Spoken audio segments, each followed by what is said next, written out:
नमस्कार दर्शक बंधु ओडिया जियो न्यूज चैनल को आपको स्वागत जनाऊँगी मु प्रीति।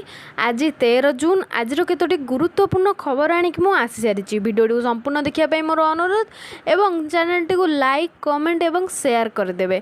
तो दर्शक बंधु चलतु प्रथम खबर उपर नजर पकाइबा। पीएम किसान योजना शीघ्र आसिबो 20तम किस्ती जानतु KYC एवं अन्यान्य आवश्यक प्रक्रिया। प्रधानमंत्री किसान सम्मान निधि योजनार 20तम किस्ती जून 2025 रे मुक्ति लाभ करियो बोली आशा करा जाइछि। एही योजना अधीन रे योग्य चाषी परिवार माने वार्षिक 6000 टंकार आर्थिक सहायता राशि पाई थांती, जहाँ प्रति 4 मासरे 20,000 टंकार 3टी समान किस्ती रे प्रदान करा जाई थाए। 19तम किस्ती फेब्रुआरी 24 2025 रे प्रदान करा जाइथिला, जहाँ प्राय 9.8 कोटी चाषी को 22,000 कोटी टंकार सहायता प्रदान करिथिला। एही योजना सेही समस्त चाषी परिवारंक पई उद्दिष्ट जो माने निज नाम रे चाषी योग्य जमी रखिचंती किंतु मासिक 10,000 टंका किंबा तदुर्ध पेंशन पाउथुवा व्यक्ति, डाक्तर, इंजीनियर भली पेंशन रो व्यक्ति एवं प्रातिष्ठानिक जमीदारी एही योजना लाभ पाइबा पई अयोग्य विवेचित होई नथांती। खबर हेउची सुभद्रा योजना नहीं उपमुख्यमंत्री बड़ सूचना, वंचित हिताधिकारी को मिलिबो। सुभद्रा योजना को नहीं बड़ सूचना देइचंती उपमुख्यमंत्री प्रभाती परिडा। IIM संबलपुर रो छात्र छात्री सुभद्रा सर्वे करिए बोली उपमुख्यमंत्री कहिचंती। उपमुख्यमंत्री कहवा अनुसार जड़े भी हिताधिकारी सुभद्रा योजन बाद पड़े ना। एने सरकार पदक्षेप नहीं जो मैंने योजन बाद पड़ी से हिताधिकारी को चिन्हट करने पुणी सर्वे करेंगे राज्य सरकार। IIM संबलपुर छात्र छात्री सुभद्रा सर्वे करेंगे। सर्वे कलापर सरकार निकट में समस्त रिपोर्ट दाखल करेंगे, तेज वंचित थिबा समस्त हिताधिकारी को एका संगे 3टी किस्ती दिज्व बोली उपमुख्यमंत्री प्रभाती परिडा कहते। प्रकाश था कि वर्षक 2टी किस्ती रे 10,000 टंका दिज्वा नहीं सरकार घोषणा करथिले। परवर्ती खबर हेउची सावधान, एबे रास्ता रे अलिया फिंगिले देबाउ पड़िबो जोरिमाना। एणिकी रास्ता रे अलिया फिंगिले देबाउ पड़िबो जोरिमाना। कटक महानगर निगम आवर्जना परिचालना व्यवस्था को सुदृढ़ करने पई एभली कठोर व्यवस्था आपणाइबाकु जाउछि। घरोई लोके रास्ता रे अलिया फिंगिले 100 टंका एवं व्यवसायी माने रास्ता रे फिंगिले 200 टंका जोरिमाना भरणा करने पड़ो। खूब शीघ्र नगर निगम जोरिमाना व्यवस्था को कड़ाकड़ी करिबो बोली जणा पड़िछि। सेही भली प्लास्टिक और पेपर कप रे कटकणा जारी करा जाइछि। एहाकु नगर निगम संपूर्ण भावे बंद करिछि। ए संक्रांत रे काउंसिल रे प्रस्ताव को अनुमोदन मिल सारिछि। एथिपई नगर निगम पक्षर स्वतंत्र कार्यानुष्ठान प्रस्तुत करा जाउछि। जो व्यक्ति बा व्यवसायी रास्ता कड़े आवर्जना पकाइबे सेमानंको ठारू एही जोरिमाना आदाय हेबो। प्रथमे नियम उल्लंघनकारी को उपरे सर्वनिम्न जोरिमाना आदाय करा जिवो, मात्र पुनर्बार खिलाफ कले जोरिमाना आदाय करा जिवो। परवर्ती खबर हेउछि ओडिशा गस्तरे आसुचंती प्रधानमंत्री। 20 वर्ष रे पूर्ति कार्यक्रम हेबो सामिल। ओडिशा गस्तरे आसुचंती प्रधानमंत्री नरेंद्र मोदी आसंता 20 तारिख रे राज्य सरकार को वर्षपूर्ति अवसर कार्यक्रम रे जोग देबे। ए नै भुवनेश्वर जनता मैदान रे एक भव्य कार्यक्रम आयोजन होईछि। सूचना अनुसार अपराह्न 3टारे भुवनेश्वर विमान बंदर प्रधानमंत्री नरेंद्र मोदी पहुंचे। वर्षपूर्ति कार्यक्रम रे 2 घंटा रहिबे प्रधानमंत्री। भुवनेश्वर रे कार्यक्रम सरवा पर आंध्र प्रदेश भाईजाग गस्तरे जिबे मोदी। गत 7 मासरे प्रधानमंत्री 5 थर ओडिशा आसी सारिछंती।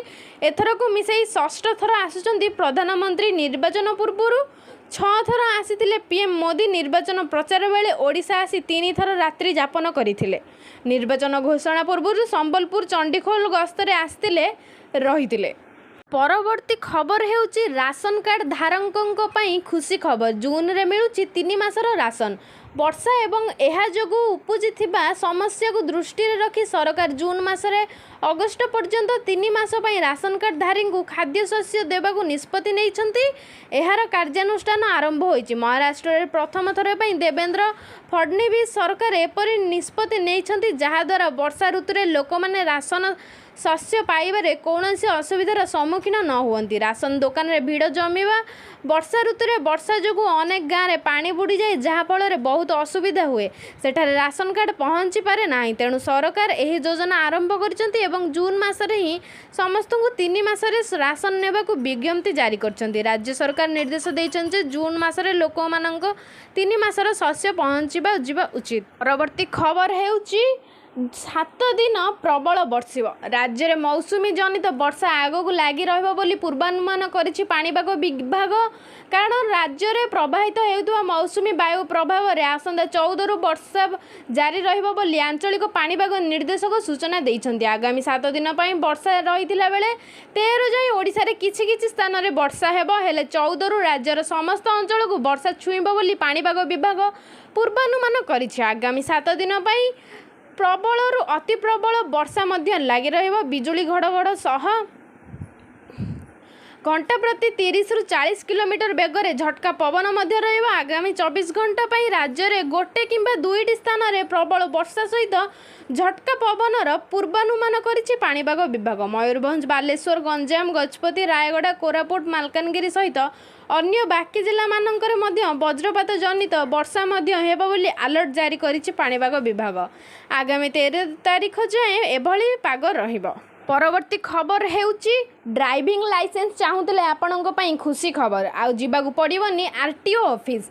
7 दिन रे घरे पहुँचब डीएल। देखंतु केमिति रास्तार गाड़ी चलैया सरकार को नियम अनुसार गाड़ीर लाइसेंस थिबा निहाती आवश्यक, नचेत आपको जोरिमाना देवाक पड़ता है। किंतु चिंतार विषय यह होता है कि ड्राइविंग लाइसेंस अप्लाई कला परे मध्य समय मिल न था, जहाँफल कौन जरूरी कालीन कार्य रास्ता को गाड़ी बाहर करी हुए ना। किंतु एबे गाड़ी चालक मानक पई आसी सारी एक बड़ खुशी खबर। ताहा संपर्क में आसतु जानिबा संपूर्ण भाव में।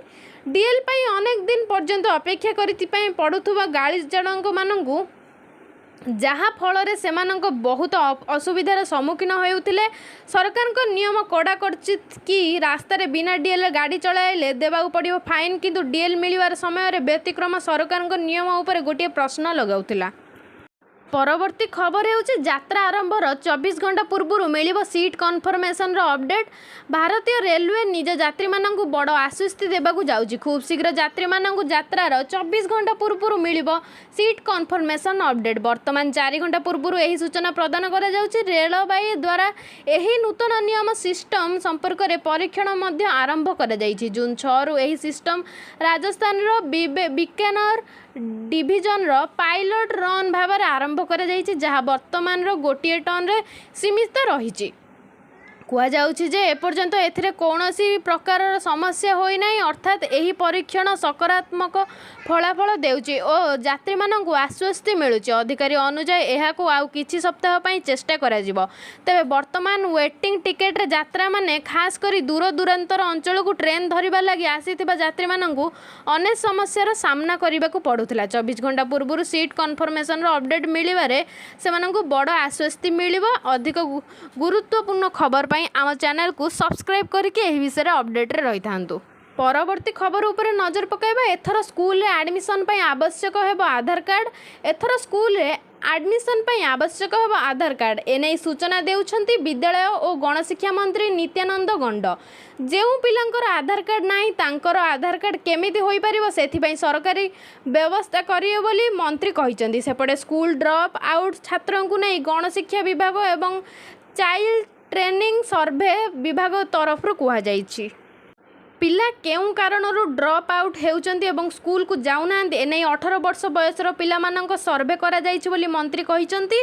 सर्वे रिपोर्ट रे आसला परे पदक्षेप नेबे सरकार। सरकार रिपोर्ट को अध्ययन करी कोन कोन करागला ड्रॉप आउट कमिबो सही अनुसार पदक्षेप नेबे। एथिसह सरकार पक्षर एससी एसटी छात्र छात्री ड्रॉप आउट कमाइबा पई माधव सिंहांत खर्च योजना करिछि। परवर्ती खबर हेउची पेटीएम गूगल पे फोन पे व्यवहारकारी पई बड़ खबर। महंगा होई पारे यूपीआई ट्रांजैक्शन। 3000 रु अधिक ट्रांजैक्शन ऊपर लागिबा मर्चेंट्स फीस। यूपीआई ट्रांजैक्शन क्षेत्र में हठात एभली एक बड़ धरणर परिवर्तन हेबाकू जाउची। एही टेक्निकल परिवर्तन अगस्त 1 तारिख रु कार्यकारी हेबो। फाइनेंशियल एक्सप्रेस रे एक रिपोर्ट अनुसार नुआ नियम आनिबार उद्देश्य हेउची यूपीआई सिस्टम ऊपर चाप कमाइबा। एहार प्रभाव यह हेबो जे आपण यूपीआई ऐप रु जांच करुथुबा बैलेंस ऊपर एक सीमा रहिबो। आपण सेट करिथिबा ऑटो पेमेंट मध्य परिवर्तन हेब। रिपोर्ट अनुसार गत 2-3 मास मध्य अनेक थर यूपीआई पेमेंट बंद होईची। कहुच्छे जे एप्रिल 12 तारीख में 5 घंटा पर्यंत पेमेंट बंद रहा हेतु लोक मैंने बहुत असुविधार पड़ी थे। यह 3 वर्ष मध्य सबुठारु लंबा आउटटेक थिला। तो दर्शक बंधु यही सरी आज समस्त गुरुत्वपूर्ण खबर। यही भली ताजा ताजा खबर पे आम चैनल को सब्सक्राइब करके यही विषय अपडेट रही था एवं लाइक कमेंट शेयर करके आम चैनल को सपोर्ट करूँ। तो दर्शक बंधु वीडियो संपूर्ण देखिथिबारु धन्यवाद।